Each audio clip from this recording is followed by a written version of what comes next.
Pablo, good to see you. How you doing? How you been? Mike, good to see you as well. Good day. How you doing?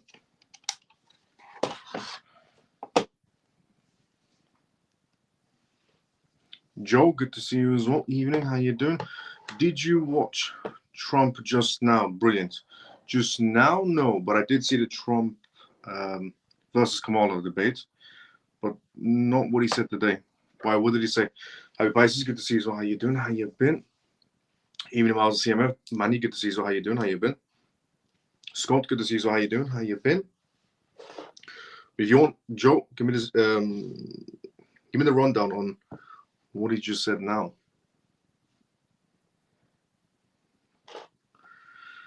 Hi, Miles and family. Stormy, good to see you as well. How you doing? I'm the third today. Let's go.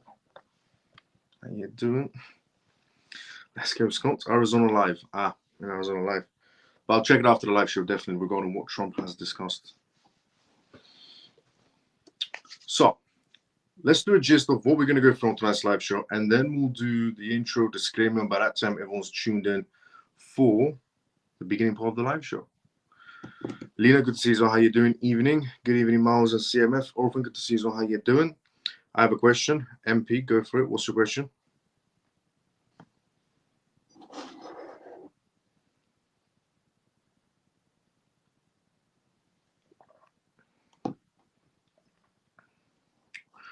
Okay. Lena, good to see you as well. How you doing? Jason, good to see you as well. How you doing? Evening. Hi, Miles. I'm thirsty for the news. Let's go, Ronnie. How you doing? How you been, Ronnie? Morning, Miles. Shelly, good to see you as well. How you doing? Morning. How you been? He was great. Freestyle, no notes, but came across very well. Bit of a humor tool. Let's go. That's the Trump I know. Honest, straightforward, and humorous. Dennis, good to see you as well. How you doing? How you been? So, on tonight's live show, we are going to be talking about Grayscale on tonight's live show regarding the XRP Trust. We're going to go a bit more detail on what the movements are going to be from now on regarding Grayscale and XRP.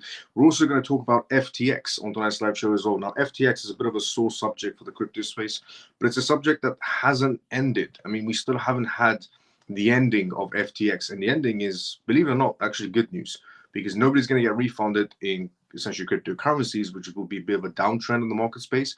Instead, everybody's going to get distributed into fiat, which means they're going to be buying into the crypto space once again. So we're going to go through that because we just had an update on that matter. We're also going to talk about the landmark cryptocurrency bill that's just been introduced inside the United States. That's important news, very vital news to go through on tonight's live show. We're also going to go through Russian news on tonight's live show regarding the Russian ruble, CBDC. We just had an update on the matter. We're also going to go through on tonight's live show regarding BRICS. We're also going to talk about on tonight's live show regarding the ECB, essentially cutting interest rates again ahead of the Fed, but markets are unimpressed about the rate cut situation happening in the East, happening in the European Central Bank. We're also going to talk about tonight's live show on the topic of SWIFT, how SWIFT is launching initiative to transform tokenized asset transactions. We're also going to go through the news topic on tonight's live show regarding Ripple once again. Ripple essentially resuming their RLUSD stablecoin minting. We're also going to go through the news topic on tonight's live show regarding Parify Capital and how they're getting ready to tokenize $1.2 billion on one particular crypto project.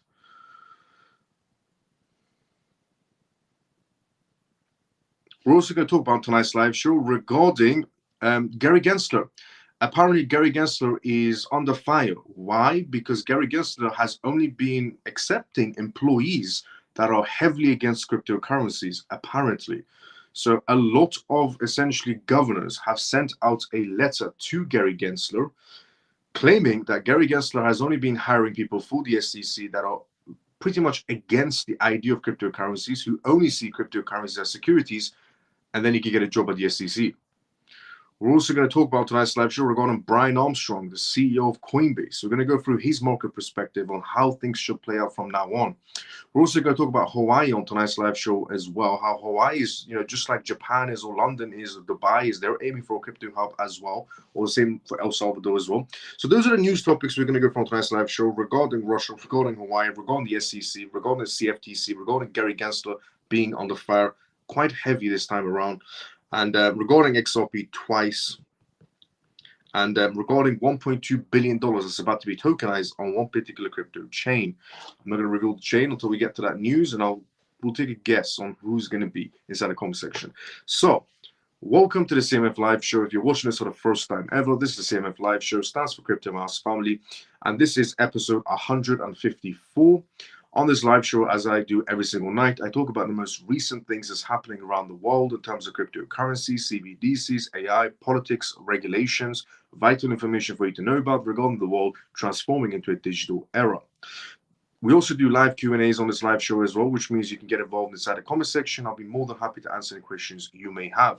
Now, the disclaimer of this live show, as always, is not financial advice, not political advice, and whatever I say is only for entertainment purposes. We are live right now on X and on YouTube at the exact same time. And if you are new, welcome to the CMF Live Show. If you're a regular, let's go CMF. And thank you so much to everyone that's been retweeting this live show right now, the beginning, retweeting and liking this live show on X. Thanks so much to everyone on YouTube who's been doing the same as well. So before we go through the first news, which is regarding Grayscale launching essentially into XRP, which is quite a massive news. We're going to go into detail on that matter. But let's go to the comment section first, and then we'll go for the first news. Let's go, Miles. Let's go. Let's go, Scott. Solomon, good to see you as well. How you doing? How you been? Any XRP news? Yes, we have two XRP news to go through on tonight's live show. What is happening? There we go. I have two news regarding XRP and Ripple to go through on tonight's live show. Even Miles and CMF peeps, Semper, good to see you. How you doing? Hi, brother. Camel, good to see you. How you doing? I'm okay, thanks, Miles. I'm just trying to not panic too much when looking at my portfolio at the moment. Don't worry about it. Hello, my CMF family on YouTube. Let's go, Scott on YouTube. Share the live. Let's go. Hi, Miles and CMF. T, good to see you. How you doing? Addy. Hi, Miles and all CMF. Good to see you. How you doing, Addy? Hi, Miles and this crypto summit. Jim, good to see you. How you doing? Hit the like. Let's go, Messi. How are you? How are you, Miles? I'm doing great, Callie. How are you doing? Good evening, Professor Miles and the rest of the family. Evening, Miles and CMF Talk. Good to see you. Frankie Brother, good to see you as well. When will XRP start moving to $5? Look, 3 green lights are needed. First green light has just roughly passed, which was the case come to an end. Second green light is legislations and policies. Third green light is adoption. Let's get a second green light out of the way first. Hello, Miles and CMF. Glenda, good to see you as well. How you doing? Otherwise, it's going to be ETFs that's going to be pushing it, not the cross-border payments. Now, Grayscale is the first news we're going to go from tonight's live show. Now, everybody's been talking about Grayscale and XRP, but I'm going to give you a little bit more detail on the matter. Grayscale launches the Grayscale XRP Trust. XRP's price gains about 8%. Global asset management company Grayscale Investments announced on September 12 that it had created and made the Grayscale XRP Trust public. The Grayscale XRP Trust is a closed-end fund that will allow accredited investors to explore and learn more about XRP without dealing with the risk of buying and holding the crypto, which is massive news coming out of Grayscale. Grayscale is the company that instigates ETFs pretty much. Regarding Bitcoin's ETF, it was Grayscale that sued the SEC that got green lighted for Bitcoin ETFs. Regarding Ethereum, it was also Grayscale giving that push. And now XRP on the matter of, a trust public is being open for it. And next step is pretty much, what. The Grayscale XRP Trust is first in the US and could pave the way for an XRP ETF. While there is no clear mention of whether Grayscale will launch an XRP ETF, many speculate that the asset manager might convert the trust into an ETF, which is exactly what they did with the Bitcoin. Essentially, with Bitcoin ETFs, they had a Bitcoin trust. Grayscale piled on their Bitcoin trust and then turned that into a Bitcoin ETF. They had the essentially Ethereum trust, and then they turned that into an Ethereum ETF. And now they have an XRP trust, which can essentially later on change that into an XRP ETF. We've seen this happen more than once. Therefore, will history repeat itself? Most likely. Grayscale has notably converted its Bitcoins and Ether trust into ETFs this year. Traders still noted fewer regulatory oversight and constraints in trust than in ETFs. The US Securities and Exchange Commission supervises every ETF inside the United States. The relaunch of Grayscale's XRP Trust is also creating positive sentiments towards the coin and its parent company, which has been under the SEC's radar. Grayscale dissolved the original XRP Trust back in 2021 following the US SEC's $1.3 billion lawsuit against Ripple. Grayscale first sold all its XRP before terminating the trust back in 2021. Grayscale explained that it was becoming increasingly difficult for US investors to convert their XRP to USD, leading to this decision. Grayscale reveals a four-phase plan for Grayscale XRP Trust now. Grayscale revealed that the trust would have the same four-phase product cycle all its investment products have undergone. The Grayscale XRP Trust is currently in the private placement stage, which allows accredited individuals and institutional investors to interact with the product of XRP. Grayscale restricts the shares brought during the period for this year.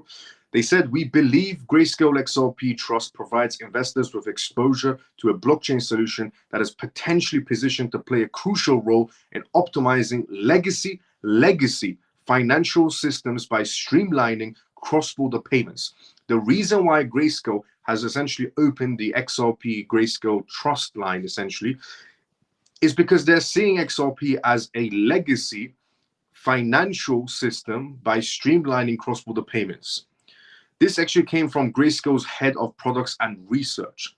The public quotation phase will allow the trust shares to be available for all investors, accredited or not.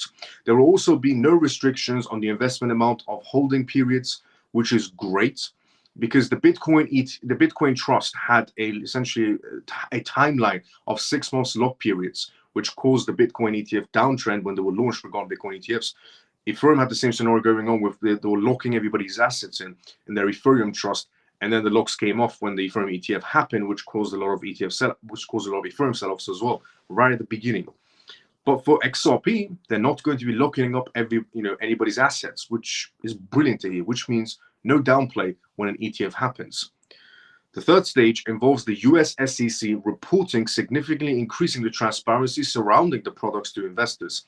The reporting stage reduces the restriction period for private placements to 6 months. The last stage involves ETFs, which Grayscale describes as general term for all exchange-traded products. The stage also involves more creation and ongoing redemptions to make the trust closer to an ETF. Grayscale has pretty much laid out a 4-step plan. Step number 1 is actually get the ball rolling on this whole venture of XRP Trust. Step number 2, try to get the paperwork out the way. Step number 3, get the SEC on board. Step number 4, XRP ETF. XRP's price spikes by 8% after announcement. The Grayscale XRP Trust announcement led to a significant spike in XRP's price, despite the coin beginning the day in the reds. At the time of writing, XRP has gained approximately 8%, reaching 0.56 cents. The coin's price is still fluctuating despite the gains. XRP's market cap and 24-hour transaction volume have been also spiked. This 24-hour trading volume is up by 70%, recording over $1.5 billion. Okay, the reason why Grayscale would even, essentially do this type of movement, the only reason that Grayscale would open up an XRP public trust, essentially, is because they're seeing confidence in this case being fully done with. Is the only reason, because Grayscale dropped their original XRP trust back in 2021 with the SEC suing. They dropped it completely, and now they picked up their XRP trust once again because it's pretty much done.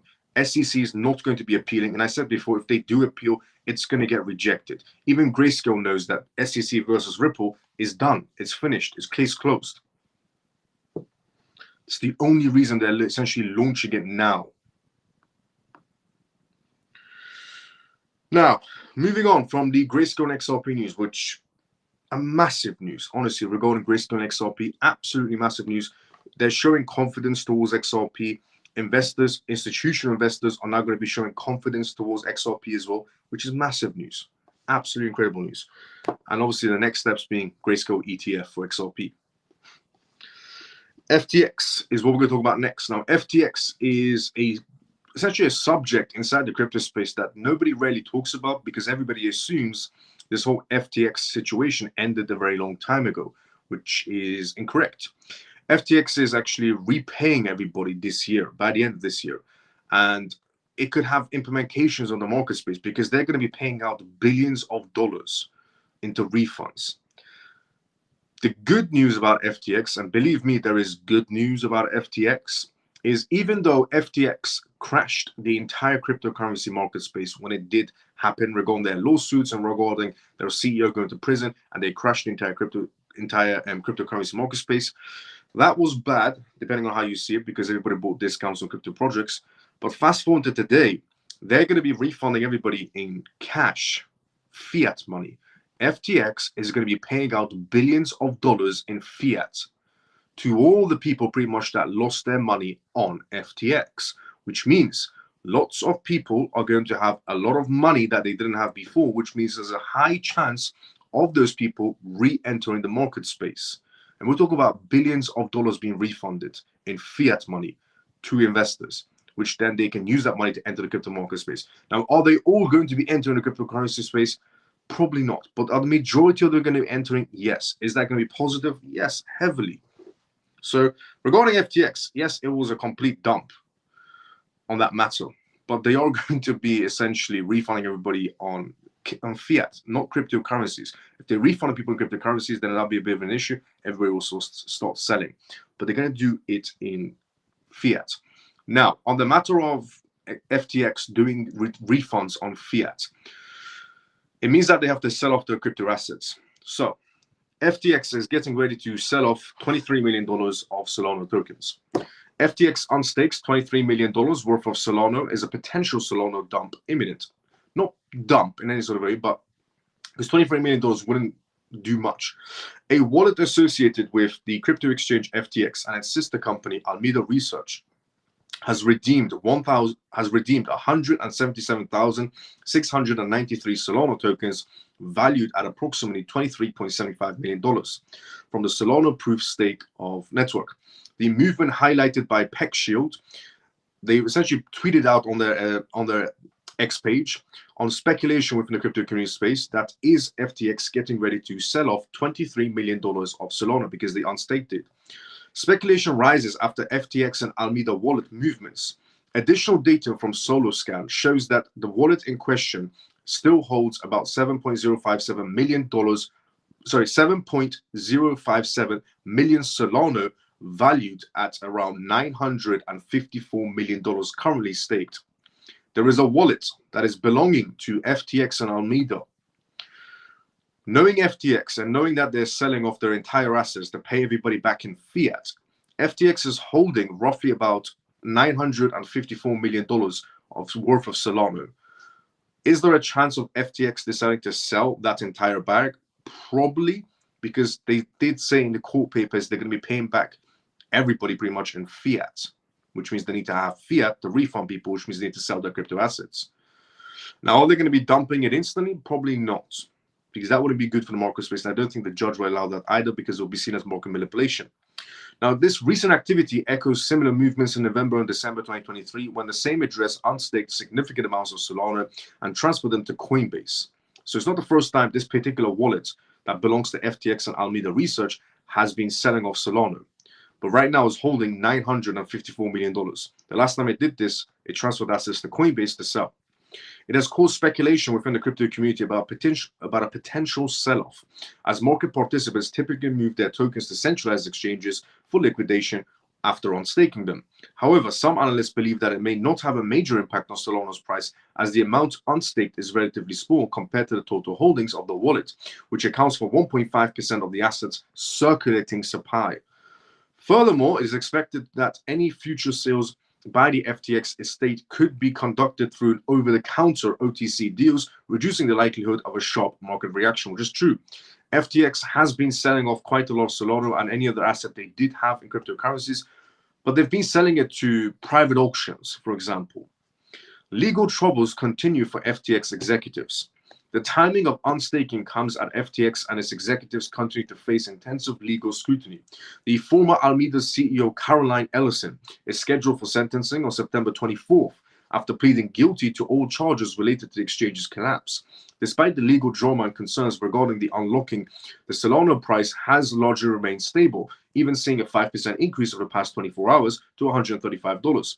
Additionally, the token's price is up by 650% on a yearly chart, Following a notable performance back in 2023, the fifth-ranked cryptocurrency has delivered more modest gains in 2024 after peaking at $209 back in March, conceding with Bitcoin's new all-time high, has experienced a downward trend. The price is currently stabilizing around $130, potentially setting the stage for a future rebound. For the token to see significant price increases, several factors will need to align, including advancements in network technology, reassurance of meme coins, increased institutional investments, and potential ETF launches. The surge in meme coins interest was a key driver for its rise to $200 back in March.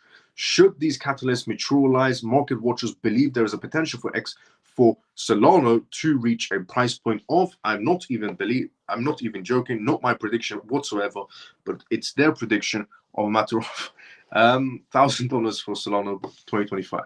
Not my prediction whatsoever. Here's the thing. Going to the FTX situation, FTX is about to be selling off $23 million worth of Solana. They also hold $954 million worth of Solana. That's already in the same wallet, where that wallet is particularly used to send Solana to exchanges to sell off. Now, when FTX does heavy sellings, because a lot of people don't know this, so if you are holding Solana and you see news coming out that FTX is dropping their Solana because they're going to start refunding people now in fiat, which means they have to sell their assets. So you start seeing news that FTX is going to be dumping on the market. It's not relatively true. They dump small amounts on the market space, but large amounts. What FTX actually does is private auctions. Behind closed doors, investors will buy the Solana from FTX, very undervalued, but they buy it in bulk. So they can buy 5 million worth of Solana, 10 million worth of Solana instantly on the private auctions. So price fluctuations don't happen on Solana, and there's no market manipulation of a downtrend happening or whatsoever. So if you didn't know, now you know. When FTX sells off their Solana, if they sell large amounts, it's private auctions behind closed doors. If it's small amounts, they do dump it on the exchange. But you will never feel the small amount, not even 1 second. But that's still going on regarding FTX. And refunds are happening this year. A lot of people are going to get fiat money from FTX to re-enter the crypto space, which is positive news. Now, here is some also incredible news. Landmark cryptocurrency bill introduced in the United States. Landmark cryptocurrency bill introduced inside the United States. It covers both the SEC and the CFTC in one group. We're going to go through that, but before we go through that, let's inside the comment section first. Let's see where we were at inside the comment section. We were at here. Glenda, good to see you. How you doing? When is born? Well, we still need a little bit of time. And what happened to Ether ETF that fizzled out to nothing? Ether ETF. There wasn't enough investors interested in it. Grayscale will dump a later stage, just how they did with BTC. Does this mean that you should buy more XRP, maybe hold 30,000? Jim, completely up to you. Completely up to you. We love you, Miles. Thank you for making this clearer and for your grand insight. Stormy, thank you so much for the kind words. I don't trust them. They will dump XRP. I trust them this time around. Jesus is the way, the truth, the life. Keep your fears and anxieties in prayer, and you will be heard, because your name is written in heaven. Let's go, Andrea, for the kind words.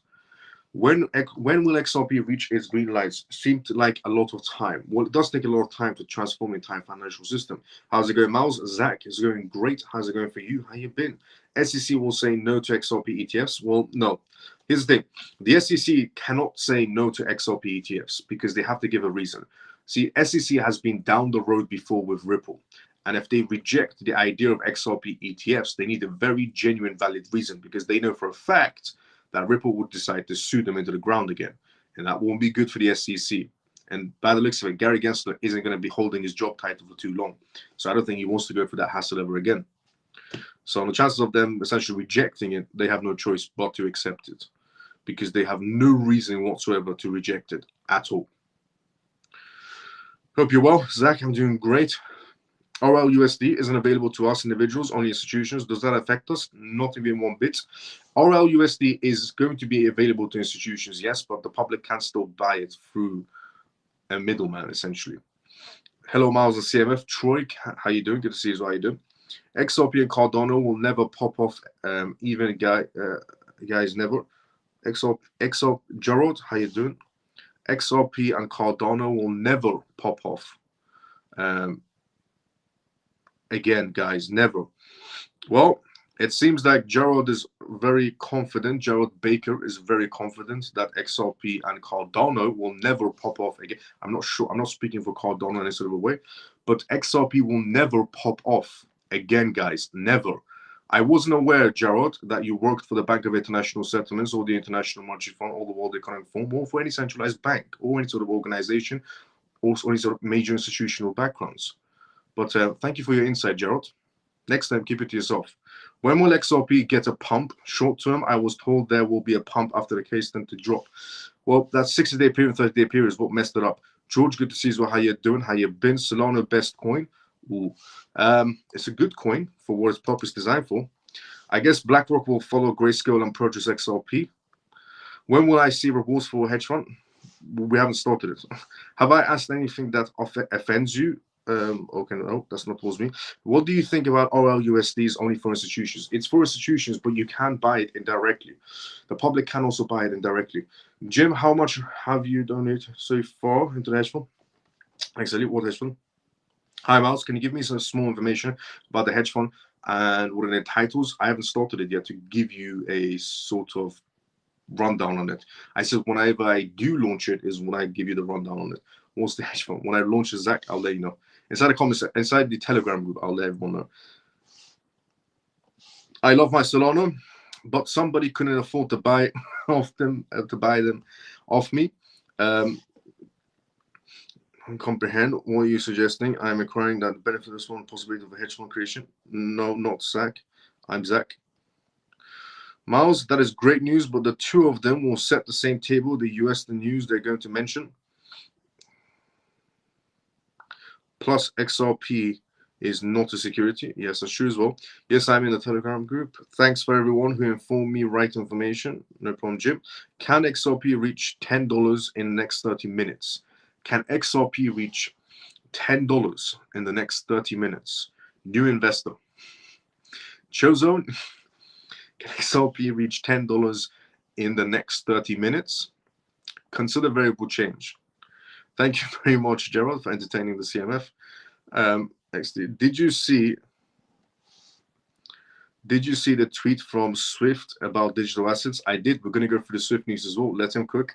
Teachers' pension lost $75 million to FTX. Refund in the works. Let's go. Is it possible for XRP? Is it possible XRP will fork 2025? Okay, let's go towards the landmark news. Miles, can XRP had a $5 tonight? Okay, let's go towards the landmark news. Landmark cryptocurrency bill introduced inside the United States covers both the SEC and the CFTC. The SEC and CFTC are under pretty much the same bill for the first time ever inside the United States. A new bill has been introduced in Congress that proposes the establishment of a joint committee between the U.S. Securities and Exchange Commission, SEC, and the Commodities Futures Trading Commission, CFTC, to review and regulate digital assets together. The bill is titled the Bridge of Digital Asset Act. Bridge, essentially bridging regulation and innovation for digital, global, and electronic digital assets is what they're calling it. Was introduced by Representative John Rose, a member of the House Financial Services Committee. According to Rose, the current sanctions-based regulations approach to cryptocurrencies is ineffective and drives innovation offshore. The Joint Advisory Committee on Digital Assets will provide a framework for governments and the private sector to collaborate in shaping a successful regulatory environment for digital assets, the Tennessee-based Republican said in a statement.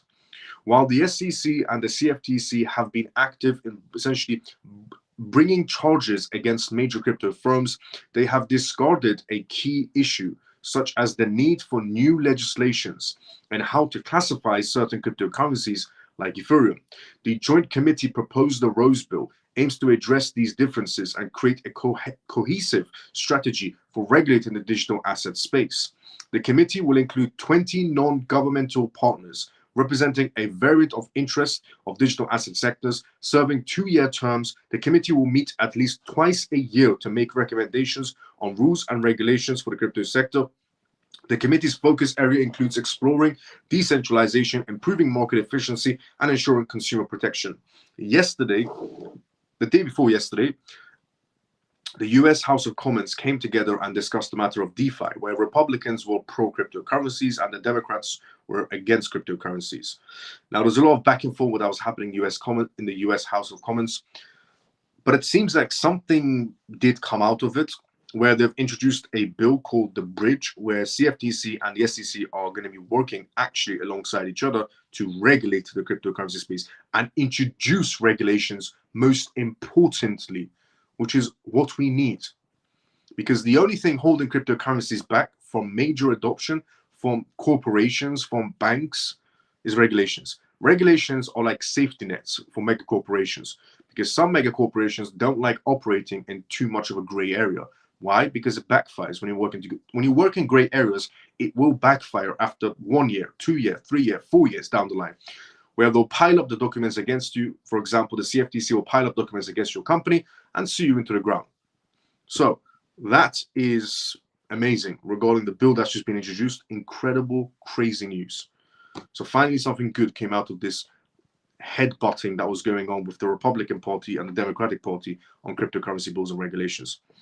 So next news we're going to go from tonight's live show, moving away from the US landmark bill that was just introduced, going into Russian news regarding the Russian CBDC, the Russian ruble, digital ruble CBDC, that's going to be launched in 2025.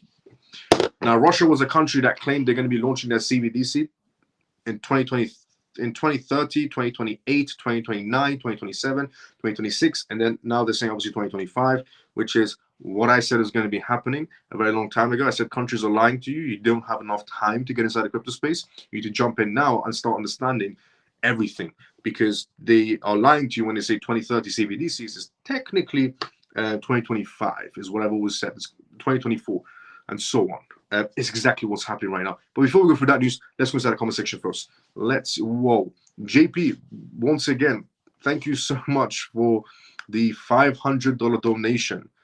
Absolutely amazing. JP, thank you so much for the $500 donation. And, you know, from everyone from the CMF, thank you as well, because that's going to go straight into the CMF hedge fund, which is amazing. JP is helping the CMF quite a lot with his donations. So everyone give it up for JP for the heavy donations he's doing for the CMF hedge fund, which is amazing, because members are going to benefit from what JP is doing. So JP, thank you. Thanks, Miles. Thanks, Miles. Explain about the XRP. We'll let it happen first, and I'll explain to you. I'll take $1 for now, JP. $1 now, JP. Why has SUI gone up? Because SUI has quite a lot of potential, and there are recent contracts and developments that have happened. Well done, JP CMF. Wow, JP brother, you are a hero. JP, did you just donate $500, mate? JP is the hedge fund. JP is the hedge fund. JP, everyone is thanking you, honestly, because you're doing heavy donations for the CMF, which everybody benefits from. He is the reward. JP, thank you for helping the CMF pal. What is the CMF money fund for? The bar in Dubai. The bar in Dubai. No, but it can come out of it, yes. Thank you for blessing us, JP. JP is Mr. CMF. It's all for our family. Please remember that. Facts. Interest rates are coming down. Elections in 2 months. More regulations coming in. XRP, RL, USD coming. Miles number 2. JP. JP, God bless you, pal, for your donation. JP, thank you very much. That is very generous. As I said, a bribe to get you off the fence. JP, thank you for helping the CMF family. We need you. Honestly, JP, genuinely, thank you so much for all the donations that you're doing to the hedge fund. It's absolutely amazing, because it helps. It's for everyone. Everyone that joins the CMF hedge fund when the time comes, which is not that far away. Now, going on to the Russian news. Miles, the next Bobby X. Bobby Axelrod, aiming for it. I love being part of this generous CMF family. Jim. Yeah, I'm aiming for Bobby Axelrod. Grayscale did SUI Trust today. They did XRP, but they did SUI a few days ago. I revealed it. Now, Russia. Russia plans for fully fledged digital ruble CBDC in 2025. A fully pledged CBDC is coming from Russia in 2025. The Russian Central Bank, aka Bank of Russia, has recently shown readiness for a nationwide launch of its central bank digital currency, the digital ruble. Moreover, the native citizens of the country would get free access to the CBDC infrastructure. Russia's CBDC digital ruble coming in 2025. In the latest announcement, the Bank of Russia announced that by July 1st, 2025, the largest bank in Russia should enable clients to perform digital ruble transactions. This includes conducting money transfers along with account managements. Furthermore, businesses operating in Russia would need to accept digital rubles payments against the goods and services sold using QR codes. Remember when Russia said we're not forcing everybody to use CBDCs? Yeah, that went out the window very quickly. To support these changes, the Bank of Russia has also proposed legislative amendments to the finance ministry. As of now, the regulator is conducting a pilot project with 15 banks to test the functionalities of Russia's CBDC. Furthermore, it's also aiming to broaden the payments as well as the transfer options in the national currency, while the US sanctions following the invasion of Ukraine and Russia has been flexing its muscles to stay relevant in the international trading markets. The country has seriously considered the use of decentralized cryptocurrencies for making cross-border settlements. Starting this month on September 1st, Russia has legalized the use of crypto for cross-border payments. As a result, the central bank has been backing the use of digital assets for payments, with trials on the way. Russia's relationship with crypto has been binary, from introducing a ban in January 2024 to legalizing in a month before. Following the successful trials, the Moscow exchange St. Petersburg Currency Exchange plan to launch their own crypto trading platforms by the end of this year as well. It is true, Moscow is going to be releasing their own essentially crypto exchange, so St. Petersburg. Moscow's exchange, actual stock exchange, could be connected to their crypto platform that's coming out. On the other hand, Russia is also considering legalizing Bitcoin mining operations within the country. The new legislations would bring strict regulations for crypto mining within the Russian Federation. It will also mandate all mining operations comply with the oversight from the government and the Bank of Russia, include income reporting tax obligations. With this move, Russia plans to bring a clear framework for the sale of mined cryptocurrencies, drawing a leaf from digital yuan's success. With this latest move of the digital ruble, Russia is following the footsteps of the strong economy ally China. The world's second largest economy has been working on CBDC's digital yuan for a few years. The People's Bank of China Deputy Governor Liu Li has recently concluded that the digital yuan CBDC has hit a milestone of $1 trillion, which I revealed yesterday in terms of transactions. Additionally, China is collaborating with multiple currencies on cross-border digital currency initiatives designed to improve global payment systems. To avoid the wrath of the United States sanctions, BRICS nations are already exploring SWIFT alternatives. Previous reports also suggest that they could experiment with gold-backed stablecoins. So, regarding Russia's movements inside the crypto space, they are moving incredibly quick, okay? Because Russia doesn't want to go into 2025 not having an alternative payment system because they don't want to be stuck on essentially SWIFT anymore. No country technically wants to use SWIFT, many reasons, but the biggest reason the biggest drawback of SWIFT is, as I've said many times, it's not a payment tool, it's a political tool. SWIFT goes around and sanctions countries. Instead, it should be a neutral payment tool. But on the other hand, it goes around and sanctions countries. That's the biggest drawback to SWIFT. Yes, it's slow and expensive, but the biggest drawback to SWIFT, it's not a payment tool, it's a political tool. SWIFT sanctions countries. That's why countries are preferring to use DeFi spaces, essentially. And that's why Russia straight away legalized cryptocurrencies for cross-border payments, because you can't sanction countries if they use the XRP ledger, for example. But you can sanction them if they use SWIFT. And that's the biggest drawback to SWIFT. It's not a payment tool, it's a political tool. That's why many countries are joining BRICS back to back, because they want to get away from essentially SWIFT. But the positive is, I mean, they're all coming back to the US anyways, because we're moving from traditional finance, which is the US dollar dominating the world, to digital finance, which is XRP Ledger, which is Ripple, which is an American company. So even in a digital world, the US is first. Which, as I've said previously, no country likes losing power. They prefer to gain more power, which is how the world spins. Now, on the topic of Russia and BRICS news, Saudi Arabia is ditching the petrodollar, open the door for Bitcoin and XRP in oil settlements. The de-dollarization strategy is still on Saudi Arabia, essentially is on Saudi Arabia to seek implement the BRICS long-term goal by moving away from the petrodollar to the petro-yuan. While the Middle Eastern country has not yet joined the alliance of BRICS, it has been invited to attend the 2024 BRICS Summit. The 2024 BRICS Summit, they're going to be discussing many matters, and also they're going to be introducing new concepts, new payment systems in the BRICS 2024 Summit. Before its official acceptance, Saudi Arabia doubled its efforts to strengthen its existing relationship with China by incorporating Chinese products such as the passenger jets from China, electric vehicles from China, and renewable energy infrastructure from China. Saudi Arabia is, building that relationship with China because they could be joining BRICS.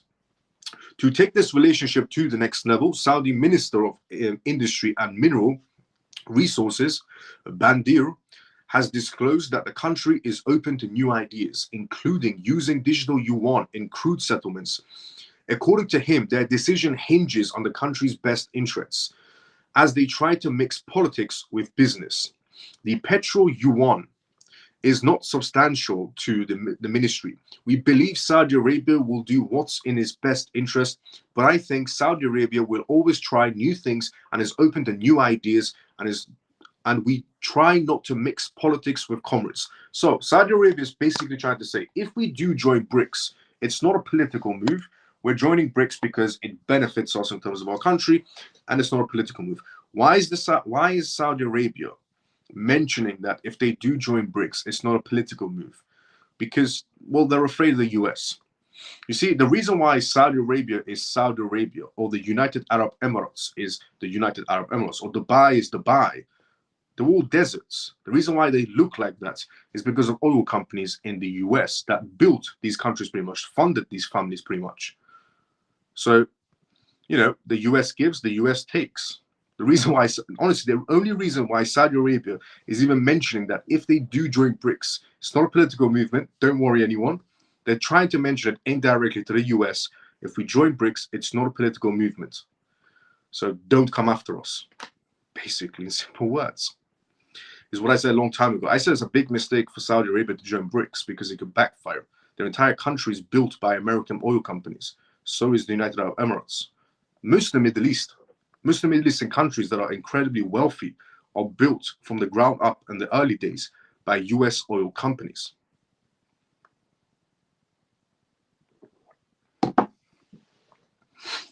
So that's why Saudi Arabia is saying, please don't take it as a political move. According to experts, the broader use of petro-yuan is seen as the next step for internalization of the Chinese currency and a challenge to the US dollar dominance. Beijing's effort to advance the reach of the yuan in international trade is evident in the 3-year currency swap deal signed with the Saudi Arabians last year. This deal was worth 50 billion yuan, $7.1 billion, and demanded essentially that trading parties trade in local currencies. Saudi Arabia defends ideas. BRICS alliance receives massive interest, and Saudi Arabia is China's second largest source of crude oil export and formidable entities in the global supplies. This implies that ditching the petrodollar could greatly impact the US economy. Speaking on the possibilities, Badir explained that this monitoring policy is based on balancing the exchange rate between the yuan and the US dollar. However, he did not provide a timeline for when this would happen. So it seems like if Saudi Arabia even decides for a second to start doing digital yuan payments for oil trades, they're still going to keep the dollar around because Saudi Arabia is too afraid to remove the dollar from their payment list. They said even if we do start using the Chinese yuan, we're going to use it alongside the dollar. This gives us a great opportunity to plan and compete, but most importantly, it gives our investors who will invest in our country the ability to hedge their risk on currency from a commercial point of view between supplier and a customer. I think such an arrangement can happen with the freedom they have. So Saudi Arabia is saying, we don't want to lose US investments. We're still going to keep our doors open to the US, even if we do join BRICS, even if we do accept digital yuan from China, we still want to keep our doors open to the US investments. So we're going to still keep around the US dollar. According to our now, BRICS is also increasing its efforts to mitigate the essentially reliance on the US dollar by designating its native currencies. Fascinatingly, this idea has resonated with over 50 countries which have expressed interest in joining the alliance. According to the previous reports, all interested countries are located within 4 main continents: Asia, Africa, South America, and Eastern Europe. According to the BRICS initiatives have essentially successfully did their implementation of the petro-yuan idea. And the question that remains is, could this position Bitcoin for cross-border payments or XRP for cross-border payments? However, the US is willing to strongly resist this expansion, as presidential candidate Donald Trump threatens that the administration would impose 100% tariffs on these countries. As we explained, Trump has also proposed a 60% increment on all Chinese imports when elected into office. So if Trump gets into power, he will stop BRICS, pretty much like this. He will stifle BRICS by putting humongous tariffs on China, which will impact the US economy, but it will impact the Chinese economy a lot more. China is also very scared of the US. The reason why China isn't doing too much direct deals with Russia, and the reason why Russia passed essentially legislation for cross-border payments and China's trying to push that CBDC or getting close to essentially legislation policies, is because China said they don't want to get second sanctions from working with Russia. So what does Russia do? Pass legislations for cross-border payments for cryptocurrencies. So China and Russia can do under-the-table deals, because China is too afraid to do on-the-table deals with Russia, because they're also afraid that America will start the sanctioning process. America will start the 100% tariff process, which damages their entire economy. Trump did say BRICS is taking off too much and we need to stop it, is what he said. He gets elected, yeah, he will make BRICS crumble. Now, or let's just see how it goes.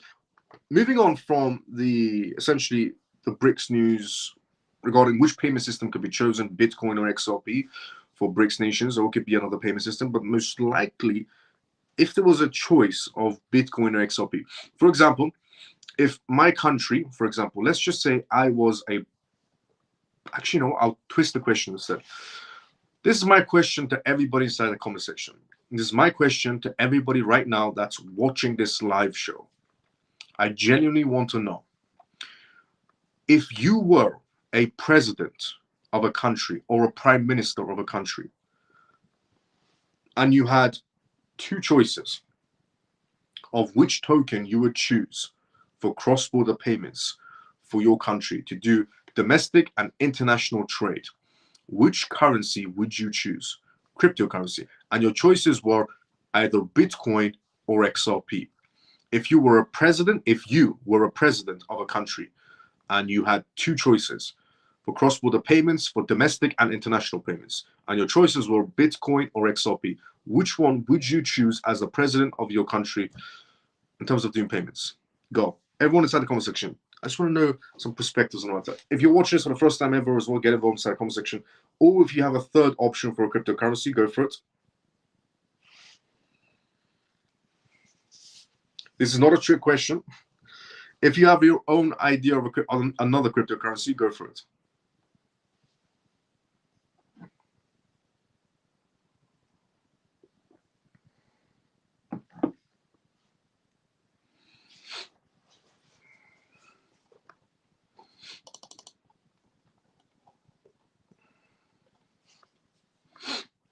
While people answer that question, while everybody answers that question, I'm going to go inside the comment section. Let's go see what's going on here. I hope. Please don't thank me. This is all for us. Miles made it work. Let's go, JP. Please, I saw another crypto influencer saying that the banks just want to use the XRP ledger, but not XRP coin. What are your thoughts on this, please? The banks want to just use the XRP ledger, but not XRP the coin. Well, XRP the coin, XRP is a gas token. It's going to be used either way. I hope other CMF members who are a lot talker can help and be generous like JP. So thank you. Love you all. Let's go, JP. When XRP moons, we were all gonna donate big. Let's go, Messi. I'm glad I talked about hedge fund as it brings the topic to light rather than gatekeeping it for 2 more years. They only say crypto, but CMF knows which crypto they will use. Hi, Miles. How are you? Hello, CMF. Peg, good to see you as well. How you doing, Peg? How you been? Which one? Come on. Luli means a... Okay, Funky Brother, did you really have to share the meaning of Luli? They use Ripple stablecoin instead of XRP? No. It runs on to buy. Is the AUAD pegged to the dollar? So if the dollar dips, that will drag the AUAD? No. Awaiting your kind response, Miles. The answer was no to that question. When will the Fed cut 25 to 50 basis points? September 18th? Yes. But it could be also an extend period as well. With the narrative that Saudi are presenting with the travel and tourism, that will imply is necessary and reliance on the United States is promoting establishment, pretty much. Awaiting a written response. I agree with you. Earlier, Trump said we are embracing the future with crypto and leaving the slow and outdated big banks behind, which is the last thing big banks want to hear. There's a lot of people against Trump. Forget about the retail section, but just not understanding what Trump's role is. The best part is, just to put in perspective, I'm not going to say that actually. But a lot of people are against Trump. It's not just the retail section. Big banks are against Trump by him stating these kinds of things. Because the banks like JP Morgan and so on, they don't like the idea of people not using banks as middlemen. It's a threat to the banking system. But the World Economic Forum, International Monetary Fund, some people inside retail section and big banks, everybody's pretty much, going against Trump. But they shouldn't in reality. He's the only man fighting for people's freedom, but people can't see beyond some comments that Trump did make. Would that hinder Saudi and the BRICS movements? Slightly. Another trick question. No, it's not a trick question. As I said you before, the US will not lose their spot. You said there's a seat that people are going down around. The US has it, and they will never lose control. I agree, JP. I see Trump working with an American company for CBP. Wink, wink. Let's go. But yeah, JP, I did say that, and it is what's happening though regarding the seat. And the US is going around the musical chairs, China's going around, and Russia's going around it as well. Now, I also did say a long time ago that Ripple, that we're on a traditional payment system right now, which is the fiat currencies, which the US dollar is the king of fiat currencies, which is a topic actually me and you discussed a while ago on the live shows. And I also did say that we're moving away from traditional fiat currencies, which is US dominated, to a digital world, which is going to be Ripple dominated, XRP dominated, which is an American company. So even in a digital world, the US is in control. Either way, the US is in control, but Trump is trying to ruin some plans for their point of view, and they're trying to go against him. But the man is only trying to help the US, to be fairly honest. Trump is only trying to help the people of the US. Some people just can't see it. It's a big mistake.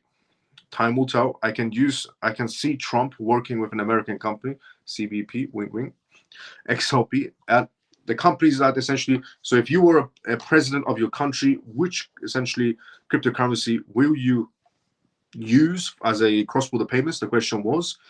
And the answers, Dennis said XRP. So if Dennis was the president of his own country, which payment system would he use for cross-border and international, for domestic and international payments? Dennis said XRP. Shelly said there's only one, XRP. Carol said XRP. Harry said XRP. Troy said XRP. Anna, good to see how you're doing. Kamala will take BTC. XRP, of course. Zach says, Manny says XRP. XRP all day long.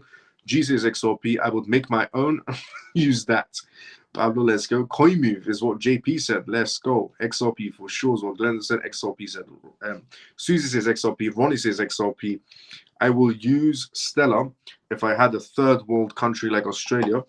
The coin that would be made for this purpose is XRP. It's a no-brainer, XRP. I don't think China's scared from the US. China have everything they need. China is taking over African continents. China don't get scared. Oh, believe me, China is extremely scared. It depends how much knowledge I have regarding blockchain technology. Once I learn, then it's XRP all the way. Fair enough. I've been attending classes, so I will choose XRP now. In the past, Pepe was my favorite. Lena, absolutely amazing that you've moved on from the whole Pepe scenario to XO. Amazing, absolutely amazing. Let's go, Lena. Absolutely amazing. Evening, Miles, you beautiful guru, you. I am the rebel spy. Good to see you as well. How you doing? Evening.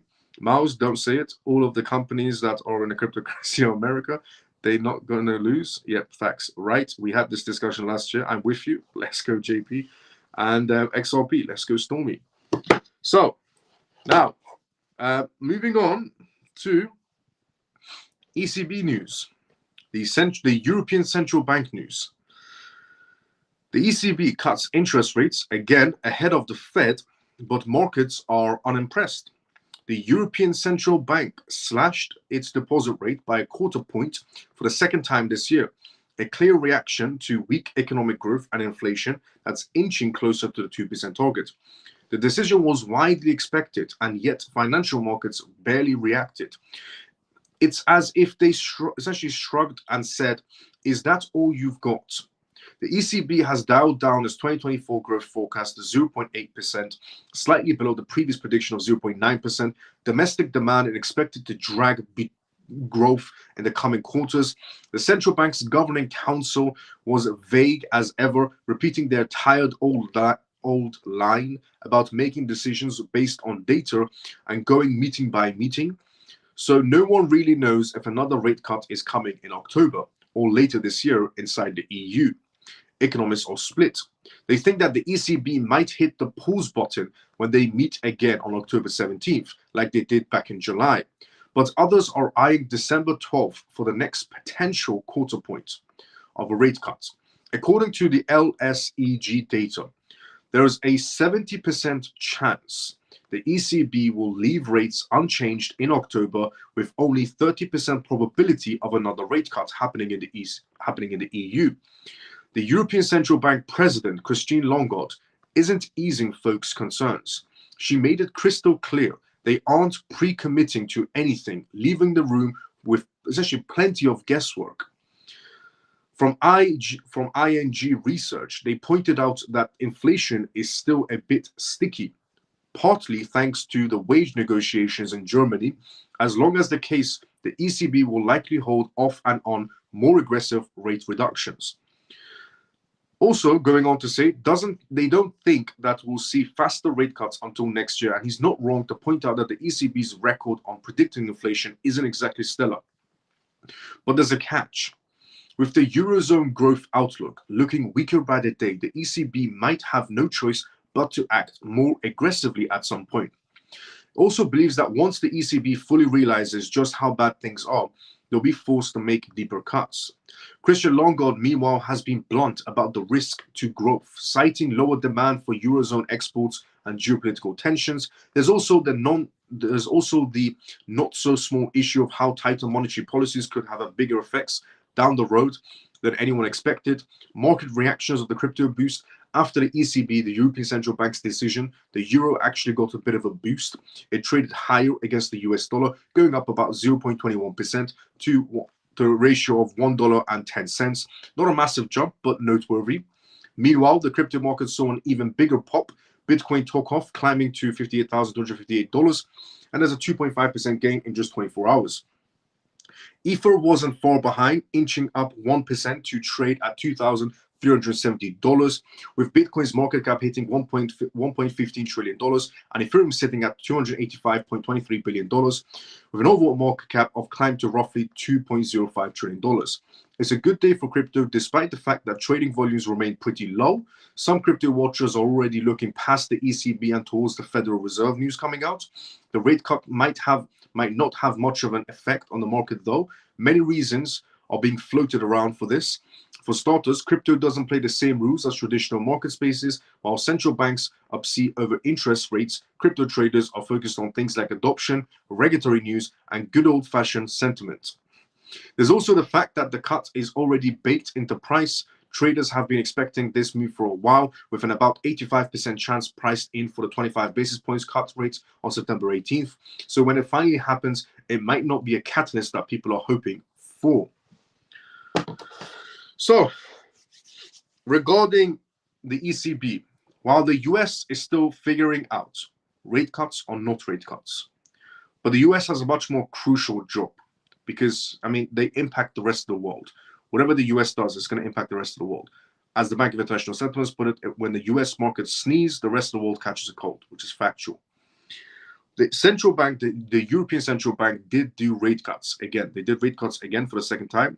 It didn't really affect the market space, but it made it slightly bullish, but low volumes, but slightly bullish. The US rate cuts is what everybody's pretty much looking forward to. The higher chance of a 25 basis points, which is good. Anything higher than that, 50 or 75, could slowly trigger a recession, which is what we don't want right now at all. But in general, ECB cutting rate cuts, so far, positive sentiment inside the crypto space. Now, moving on from the European Central Bank news to SWIFT news. SWIFT has decided to launch initiative to transform tokenized asset transactions. Before we go through that news, let's go inside the comment section.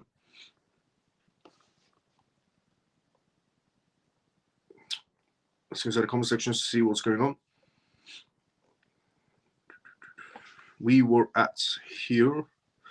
XLP, hey JP. Jim Roberts, you have been put on a timeout for making intentional offensive remarks. Please refrain from making comments like this in the future. Shelly, thank you for doing that. XLP, I don't know what you are discussing, but I choose XLP. Ginos, let's go. Thanks for the knowledge, Miles. Have a good evening, CMF. I'm off to bed. Early start tomorrow. Ronnie, no problem, brother. See you tomorrow. Sometimes usual, Ronnie. Ripple work for us. I love XRP. Let's go, Messi. So, SWIFT news. SWIFT launches initiative to transform tokenized asset transactions. SWIFT unveiled today a groundbreaking initiative aimed at revolutionizing global transactions involving tokenized assets.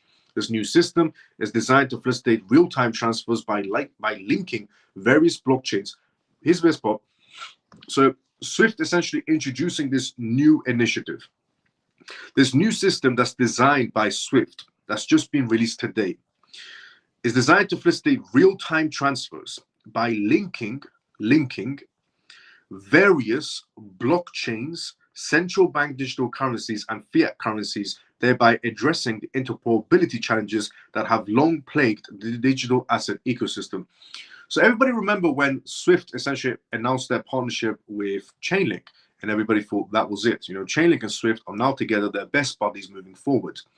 Well, it turns out, with the announcement that SWIFT made today, they're not only sticking to Chainlink, because what SWIFT has just introduced is that SWIFT's new payment system is going to have the capabilities of linking multiple blockchains together. But as we go on, bridging the gap in global finance. The initiative focuses on enabling multi-ledger delivery various payments, DVP, and payment versus payment, PVP transactions on SWIFT secure global platform.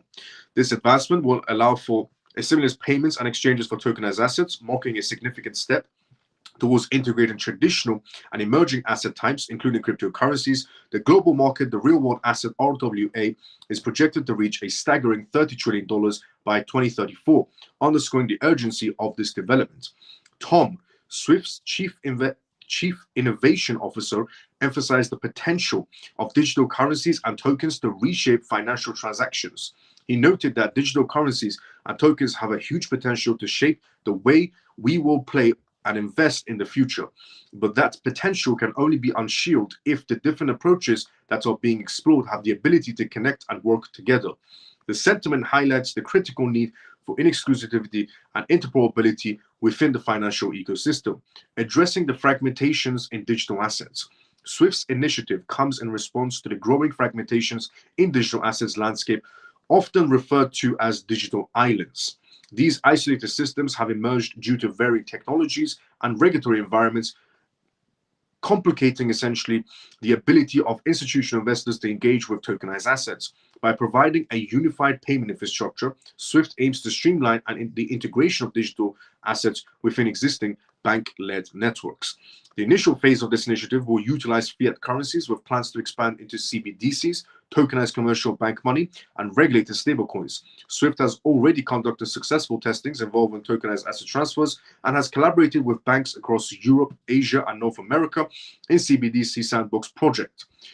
You see how SWIFT is only been conducting research with Europe, Asia, North America, and in CBDs in their digital sandbox. As SWIFT moves forward with this ambition plan, it is poised to play a pivotal role in shaping the future of global finance, making transactions faster, more efficient, and more secure in an increasingly digital world.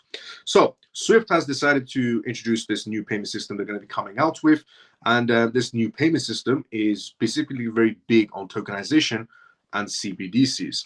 But not only that, with SWIFT mentioning the words, our new payment system is connected to various blockchains.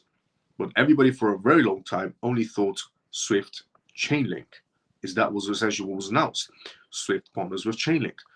Ironically, the same time SWIFT announced we partnered with Chainlink is pretty much the same time that Ripple made it on the list for the Bank of International Settlements. As a company, Ripple made it on the list on a PDF document titled Cross-Border Payments, and it says SWIFT, and Ripple's on that list as well. When Ripple got their name next to SWIFT on the Bank of International Settlements PDF document for cross-border payments is when SWIFT pretty much announced that they're partnering with Chainlink to design its payment system. And everybody just assumed it was only going to say for Chainlink.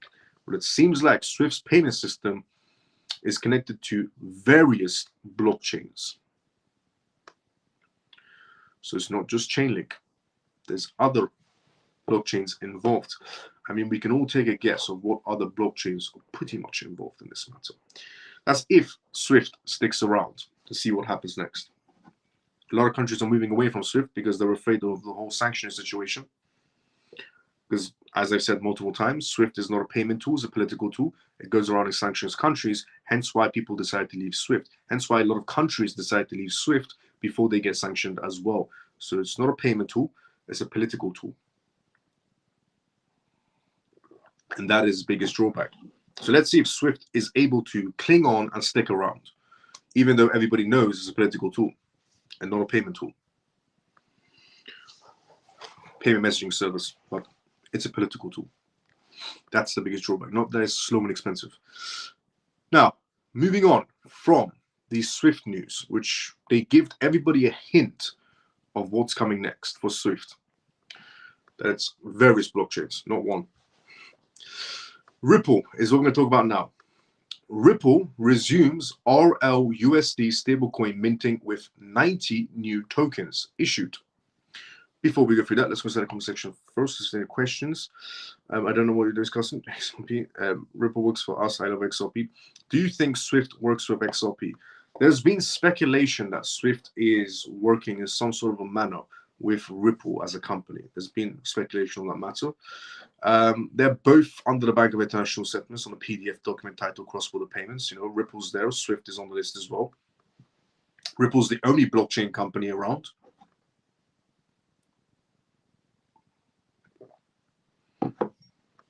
JP just made a very valid point inside the comment section as well. If they stick around, they're getting paid to stick around, which is pretty much true. Facts. Ripple resumes RLUSD stablecoin, minting with 90 new tokens issued. Ripple Labs confirmed the issuance of additional 90 RLUSD stablecoins, continuing its operational strategy to expand its digital assets, according to the data from Ripple's stablecoin tracker. These minting marks a significant step for the economy. Notably, no burns have been reported today, contrasting with previous practices where the new tokens were frequently burned to adjust supply. There's a lot of background testing going on right now with Ripple's stablecoin RLUSD. Ripple continues RLUSD stablecoin minting in progress. In the ongoing development of its RLUSD stablecoin, Ripple has also issued another batch of 90 stablecoins, as observed by Stablecoin Tracker. This action underscores the blockchain's company's commitment to enhancing its stablecoin framework. Additionally, unlike before, when Ripple burned 185 RLUSD tokens, this mint was issued without conducting any immediate burns. Data retrieved from EtherScan indicates that the new RLUSD tokens were created on the Ether blockchain, representing a continuous effort to maintain liquidity and stability inside the market space. This minting session comes after a brief pause with the last issuance recorded week of period. However, this was not the sole issuance event today. Tracking data reveals that Treasury conducted multiple emissions earlier as well, totaling 402 RLUSD stablecoins minted on this day. Testing and regulation, ensuring RLUSD market stability. The XRP company approach to introducing RLUSD involves testing phase and regulatory compliance for stability within the ecosystem. By avoiding any burns in the current phase, the company aims to study the market response to consistent increase in supply. An upcoming third-party audit is slated access to the adequacy of XRP's company's reserve backing of RLUSD, ensuring transparency. This step affirms the crypto firm's commitment to providing a stable digital currency pegged to the US dollar. Future prospects of expansion and integration of RLUSD. Additionally, the crypto firm plans to expand the usage and acceptance of RLUSD across various financial platforms, with each minting the integration of RLUSD into everyday financial transactions becomes more tangible. So we can clearly see there's a lot of testing going on behind the scenes regarding Ripple's RLUSD, with a lot of burns going on, or a lot of minting of tokens going on, and even the Treasury was involved in some sort of transactions as well. So that's an interesting one. Amazing news to see that progress happening behind the scenes with Ripple, and they're getting very close because they're going to be releasing that token end of this year. So the last quarter of this year has to be released regarding RLUSD. Now, moving on from the update from RLUSD to this news.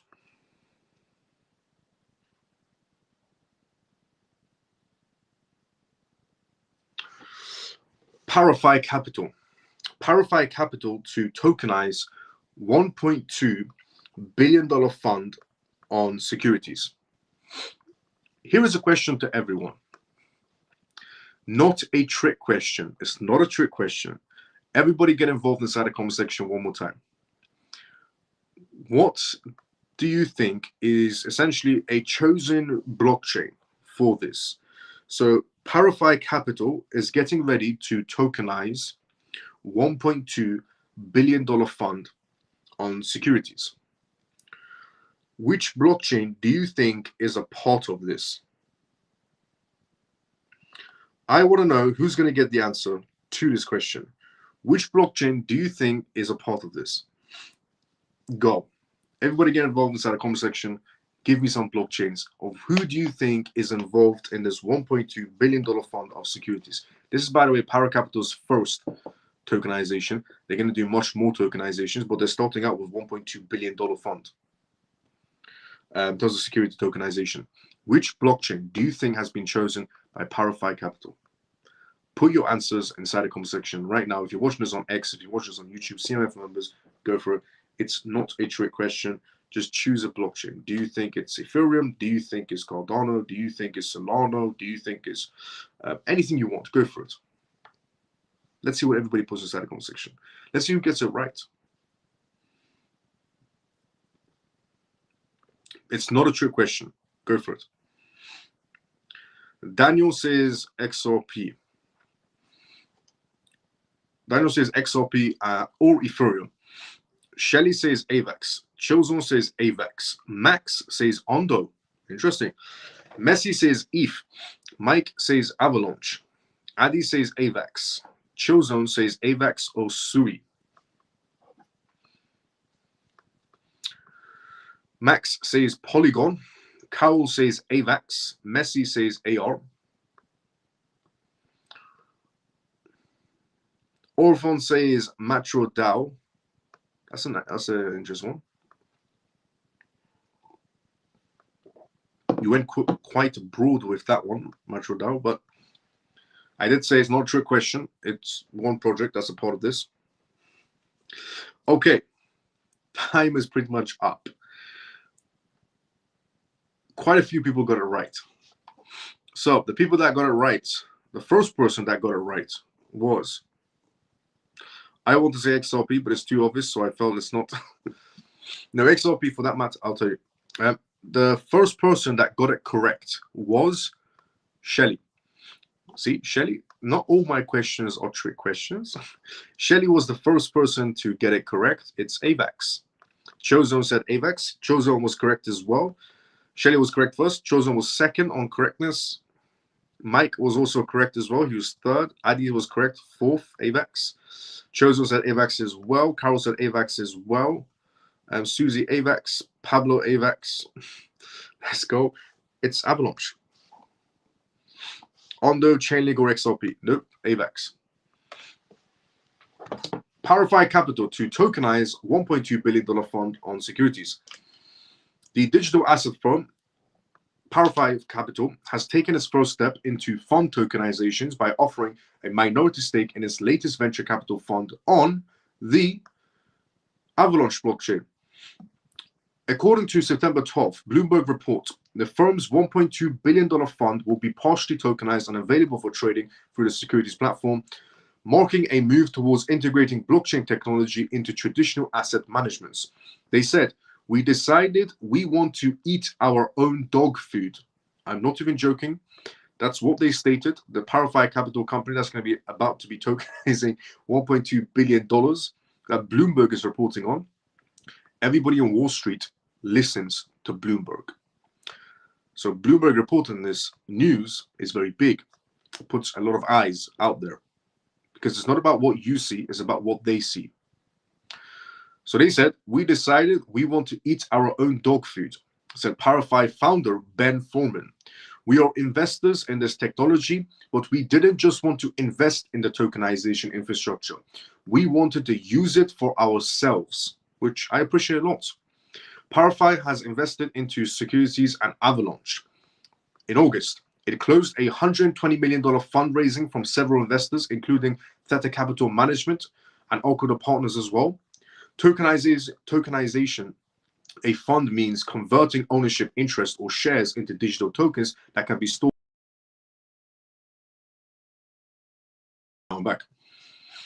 Each token represents a fraction of ownership in the underlying asset, allowing these tokens to be bought, sold, or traded on digital platforms.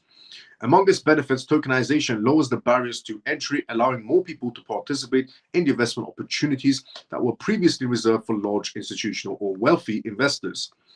Investment managers are increasingly exploring the intersections between funds and blockchain technology. BlackRock, for instance, launched the BlackRock USD Institutional Digital Liquidity Fund, essentially the Build Fund, the Ethereum blockchain in 2020 on the Ethereum blockchain 2023. The fund tokenizes traditional financial instruments such as US Treasuries, cash, and repurchase agreements. According to the data available on June Analytics, Build has the market capitalization of $514 million at the time of writing, with 30.76% market share among similar funds on-chain as of September 11th.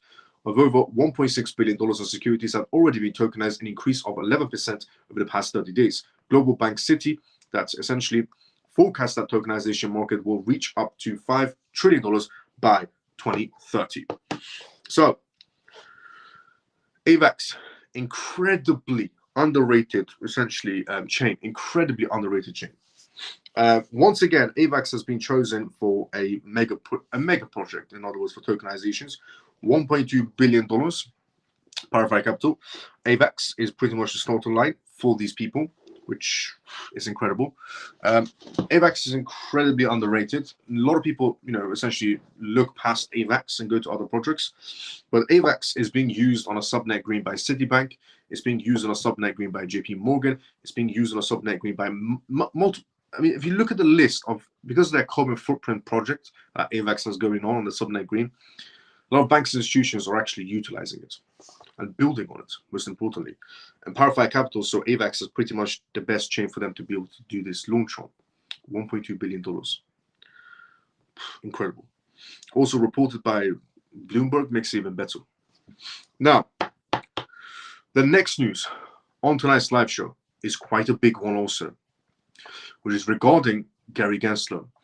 Apparently, Gary Gensler has been genuinely Now, we are fully aware of the manipulation skills of Gary Gensler, because lying in court with the debit box scenario, his lawyers lied in court, and they got fired, the SEC department. That particular department had to close down, and files got classified to other SEC departments and so on.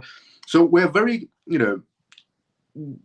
regarding SEC manipulation skills, we're very well informed of the lengths the SEC will go to essentially stifling innovation inside the United States, wrongfully lying about crypto platforms in court just to freeze their accounts, which then backfires on the SEC. So the lengths the SEC will go to, we've seen, and it's pathetic. The lengths the Gary Gensler and the SEC will go to stifle innovation. Now, this is genuinely the lowest of the low anybody can go. And Gary Gensler has went very low because something has just came out with some US House governors deciding to send a letter to Gary Gensler. Now, why are these governors sending a letter to Gary Gensler? Well, it seems like Gary Gensler has a few requirements if you want to work at the SEC, which is, one of them is you pretty much have to have the same vision as Gary Gensler, where in his own words, security crypto assets must be pretty much a must for you. If you want to work at the SEC, you have to be on the same page as Gary Gensler, that securities, cryptocurrencies, as a requirement to get hired. Having a differing opinion than Gary Gensler in the SEC is a big no, and you won't get your job at the SEC. So basically, if you want to get a job at the SEC, having an open mind, big no. Having a closed mind and going yes sir to Gary Gensler is all Gary Gensler wants to hear from you. So how does anything essentially gets introduced? How do you do research? How do you bring innovation if only one person is telling you what to do and you can't think for yourself? Going outside the box is also a big no for the SEC. And the US House governors realized this matter and decided to send Gary Gensler a letter to clarify this. Is this true? Are you only hiring people that are only against cryptocurrencies, and they enter the SEC with closed minds on purpose? The top GOP lawmakers scrutinize SEC Gary Gensler on hiring process for the SEC. Gary Gensler, chairman of the Securities and Exchange Commission, is under fire for his staff hiring choices at the regulatory agency. Republican lawmakers have opened up an investigation into the hiring decisions at the US SEC under Chairman Gary Gensler, following accusations that political leanings impacted requirements. Gary Gensler wouldn't hire you if you were essentially on the other side. If you were on this politically, if you're with Gary Gensler politically, by the way, then you get hired in the SEC. Politically, you've got to have the same political views as Gary Gensler to get hired in the SEC, which is what? Political views of SEC, political views of Gary Gensler is Elizabeth Warren. Elizabeth Warren telling you what to do, Elizabeth Warren lying about the crypto space, Elizabeth Warren providing fake, essentially data analysts in front of Congress. So that's the political view of Gary Gensler. Lying, manipulating, corruption. That's essentially that is the political view of Gary Gensler. And if you didn't have the same political view as Gary Gensler, you can't get a job in the SEC. So that's why the Republican Party, essentially the Republican lawmakers, have just opened up an investigation into Gary Gensler on his hiring process because of too many accusations of people essentially snitching. Because Gary Gensler wouldn't hire them or did fire them because they didn't share the same political views as Gary Gensler, which you can't do. If I have a company and I hire staff members, I don't care if my employees are, essentially Trump supporters or Kamala supporters. Even if I support Trump, for example, even if I support Trump, I don't care that my employee supports Kamala. It's their choice, their right, their freedom to have that option. And I couldn't care less if it's not my, because I'm not hiring them because they have same political views as me. I'm hiring them because they're qualified for the job, because they can bring in new innovation into this job, because they can elevate this company. I'm not hiring them because they support the same person I support in politics views. So if Gary Gensler is actually hiring people that have the same political view as him, that only think cryptocurrencies are securities, then that's technically manipulation in the SEC. Technically, it's genuinely manipulation. So a letter signed by Republican lawmakers Patrick McHenry, James Comer, and Jim Jordan stated that the committees on Judiciary, Financial Services, and Oversight and Accountability had begun the inquiry under the Civil Service Reform Act of 1978. Recently, the committees learned that the SEC may be hiring civil service employees based on their political parties. We write to request relative documentations and information regarding these allegations. Letter notifying the SEC on hiring investigation. The trio of the US representatives requested documents relating to the SEC's applicant consideration, employment, termination, and staff transfers. According to the letter, the SEC has until 5 p.m. Eastern Time, September 24th, to comply with the US House. The document signaled another blow against Gary Gensler during his time at the SEC chair.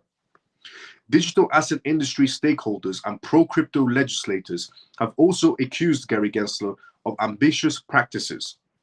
According to the Web3 community, Gary Gensler and the SEC have adopted an enforcement-first approach to regulation. Some have even argued that the agency lacks constitutional authority to oversee crypto. Eric Turner, Ryan Sig's successor at Missouri, criticized the regulators over its $1.5 million settlement with eToro. That's crazy to think about. Gary Gensler has only been hiring people that are essentially sharing his political views, that share the same thought pattern as him, that all cryptocurrencies are securities, no matter what, we don't care, they're securities. If you want a job at the SEC, you have to assume all cryptos are securities, no matter what. You have to have the same political viewship as me, which is supporting Elizabeth Warren, supporting Kamala Harris, supporting this and that. And if you support Trump, if you support the other parties, you're not getting a job in the SEC. That's crazy to do that.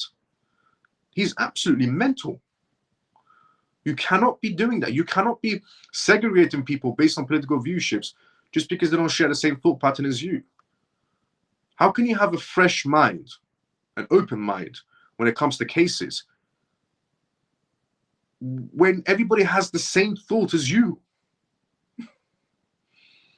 So if this is true, this is pure manipulation, because everybody that was hired at the SEC had one goal: take down crypto. There was nobody hired that essentially from the SEC, civil lawyers, there was nobody hired that was coming in with an open mind. Okay, let me look into this case. Maybe this crypto project is not a security. No, there was nobody hired with an open mind, with a fresh mind. Everybody came into the SEC, got a job, crypto security, sue, crypto security, sue, crypto security, sue. That's absolutely ridiculous and crazy. And it's pure manipulation from the SEC. Market manipulation is what it is, which I'm hoping they give a prison sentence towards the end of it. Maybe he can go chill with Sam Beckman, his best buddy. Sam Beckman and Gary Gensler had multiple conversations, which the U.S. House of Commons requested documentations from Gary Gensler multiple times. They had to subpoena him last time on the conversations he had with Sam Beckman. Ironically, Elizabeth Warren was essentially the same person that was doing accountings for Sam Beckman's parents.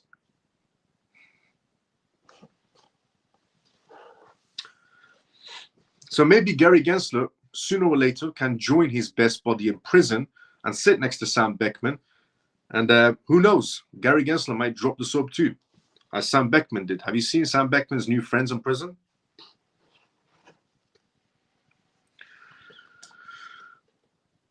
The next news we're going to talk about tonight's live show, moving away from that major news regarding Gary Gensler finally getting a taste of his own medicine, to Brian Armstrong, the CEO of Coinbase. But before we go through that, let's go to the comment section first.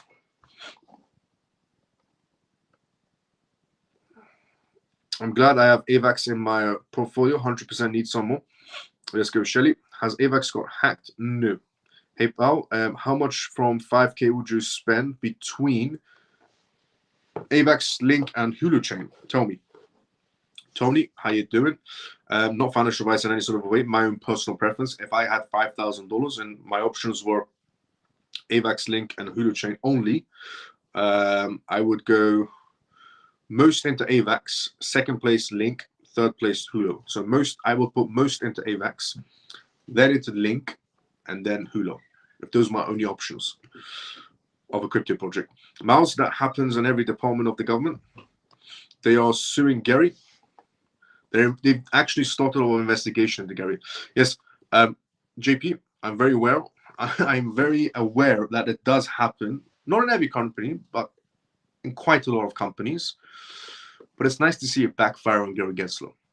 What I'm happy about is it's backfired on Gary Gensler. It's actually a practice that a lot of companies do. Some companies won't hire you due to your background. Forget about political viewpoints. Some companies won't hire you due to your background. But it's nice to see that that particular method is backfire on Gary Gensler. That's what I like to see. It's a method that's been used for quite a lot of time inside the corporate space. But it's nice to see that it's being backfired on Gary Gensler. But here's the difference. When you're hired by a company, you're not affecting the market space. When you're hired by the SEC, you're affecting the market space. So that's a bit of an issue. Because companies, I'm fully aware, companies do this practice all the time. Mega corporations will do a practice of hiring you or not hiring you due to your backgrounds or due to something else. They couldn't care less about your qualifications. Everybody pretty much qualifies for the job that you're going for. Sometimes they won't hire you due to your background and so on. And that's what their rules and regulations are, not good in any sort of a way.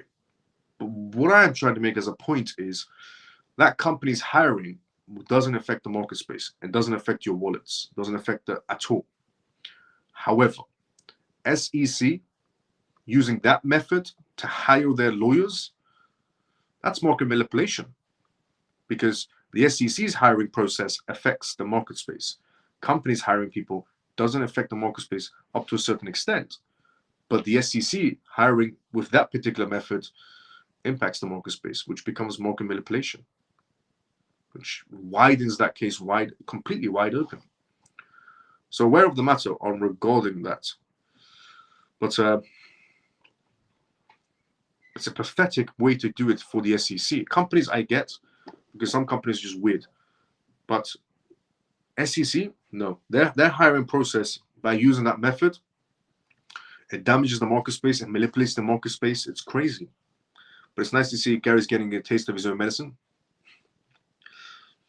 So, yep, the investigation has been open on Gary Gensler. I can't imagine the damage he will do if he's appointed at Treasury. JP, you are the GOAT, bro. Let's go. G, let's go. Gary G looks like he will purposely drop the soap, though, bro. Let's go, Ray. It was coming to him. We all knew it.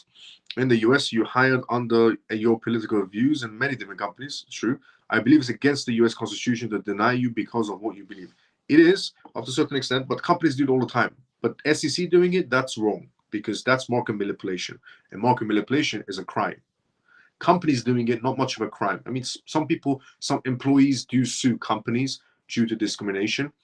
And that's discrimination cases, which is wrong, but that is discrimination cases. This is market manipulation, which is a whole nother level.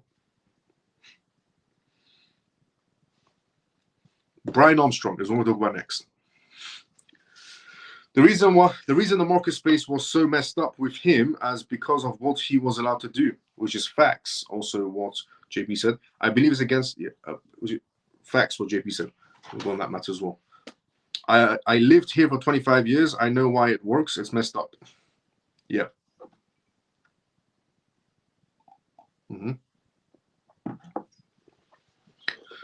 Now, moving on from Gary Gensler's manipulation to Brian Armstrong. Brian Armstrong advocates for a decentralized global payment system. Brian Armstrong, CEO of Coinbase, believes cryptocurrencies have emerged as the best payment option worldwide. During a conference, he discussed Base, a layer 2 scaling solution operating on Ethereum, and OP, which can reduce global transaction approval times to under 1 second and keep transaction fees below 1 cent. Brian Armstrong emphasizes that the fast and cost-effective payments can enable new categories of applications, global payment systems. Armstrong highlights the potential of decentralized global payment systems to minimize friction in the economy. He suggests that reducing minor friction in the economy transactions could lead to significant increases in adoption. Currently, messaging applications are free, leading to billions of messages sent daily, and Brian Armstrong predicts a similar rise in payment transactions. New application opportunities.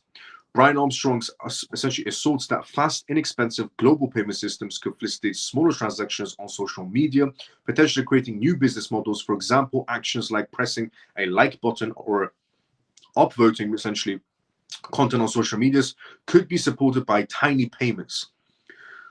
The CEO of Coinbase has a vision of where social media is headed, where content creation is headed. That if somebody presses the like button on a video they like, that user will be paid out. The content creator will be paid a certain amount, and the user who likes that person's content will also be rewarded in crypto. Is how he sees content creation going forward. So imagine you watch a YouTube video or a TikTok video or an Instagram video and you liked the video. You will be paid in crypto for liking that video. Now, a lot of people might just take the absolute moral high and just keep on tapping on the screen for payments, which I think if people start doing that, they'll cap it because people are, essentially abusing that payment tool. But that's where Brian Armstrong is saying that essentially content creation and social media is headed, where the content creator will be paid every time someone likes their video, and the user that's liking the video will be paid a certain amount as well in crypto. So both parties are satisfied. He mentions that a system allowing people to receive their salaries hourly could transfer lending applications, which is true. So imagine getting paid not at the end of the month, for example, or at the end of the week. Instead, you get paid every hour instantly. According to Brian Armstrong, these new payment systems could essentially alter the nature of economic relationships. He notes that the transition to free messaging services greatly increased usage, and he anticipates a similar trend in payments, which could streamline economic activities more effectively. This technology could essentially democratize payment processes, granting broader access to financial systems.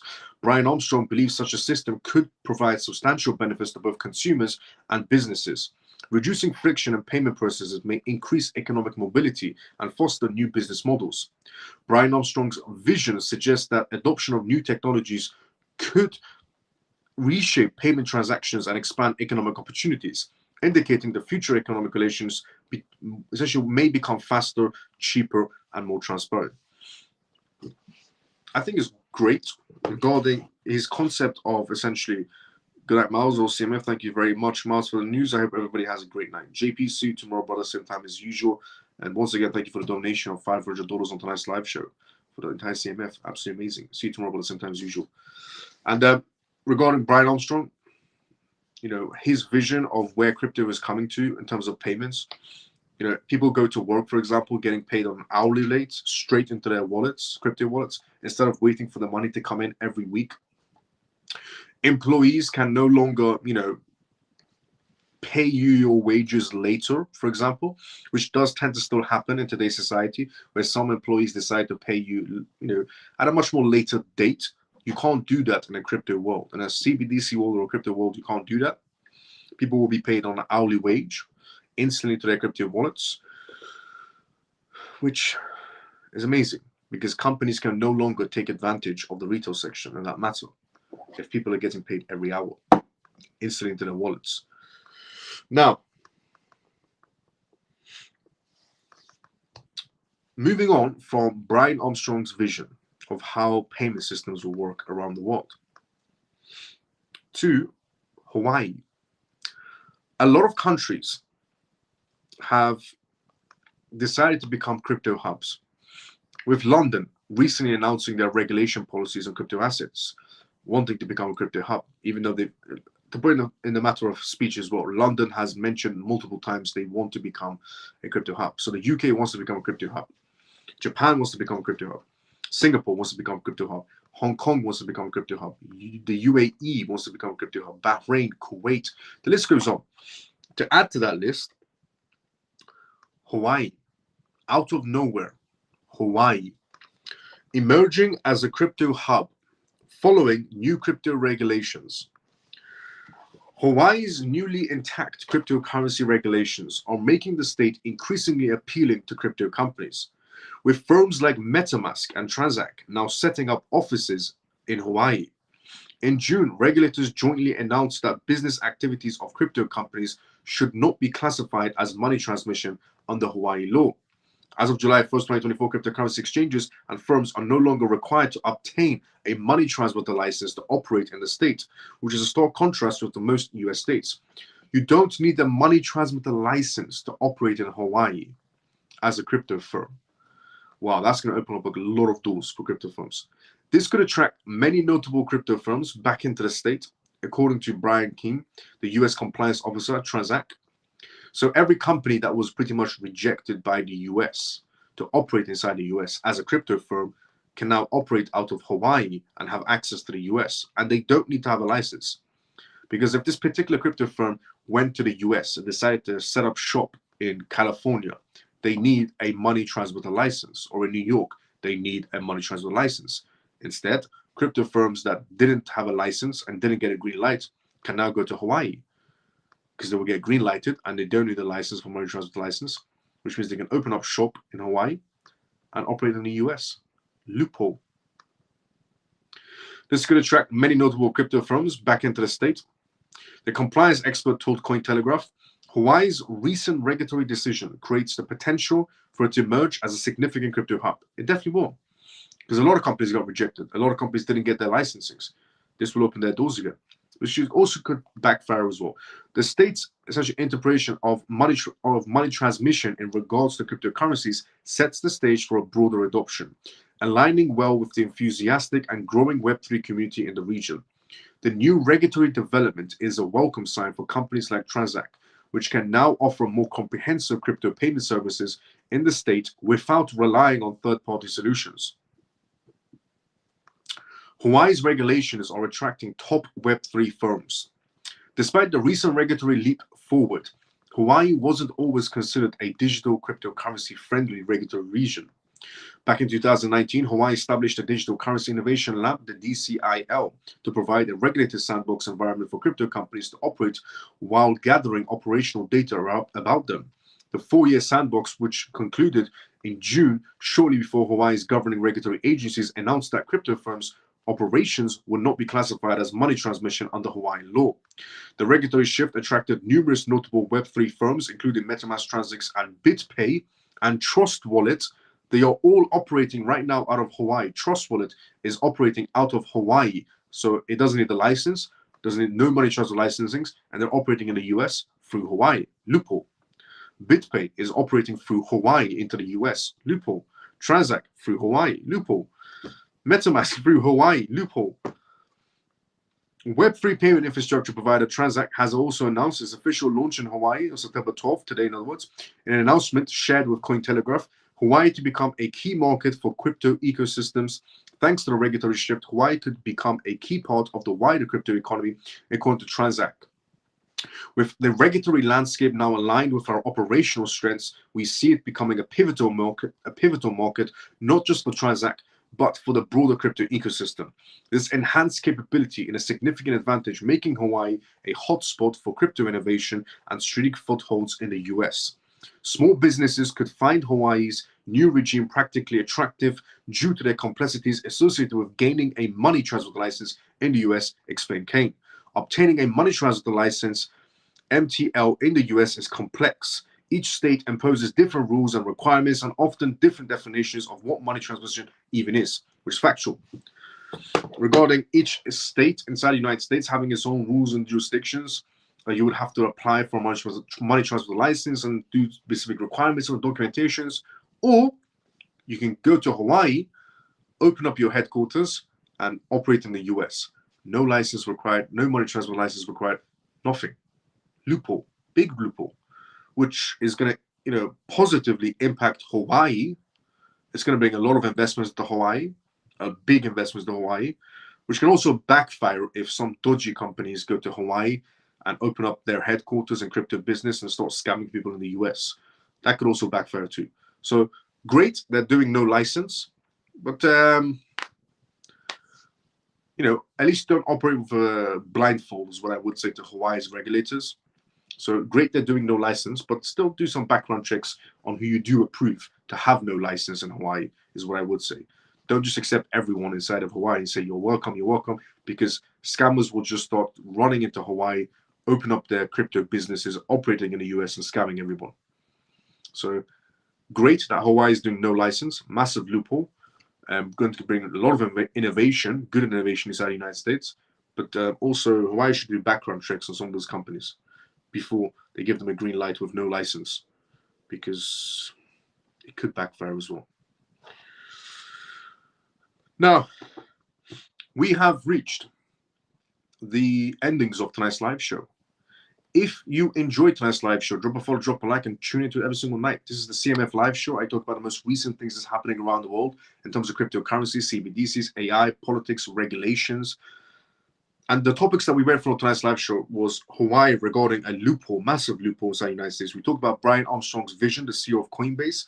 We talked about Gary Gensler manipulating markets, being investigated right now on hiring process. I went through news regarding Powerify Capital tokenizing $1.2 billion in funds on AVAX.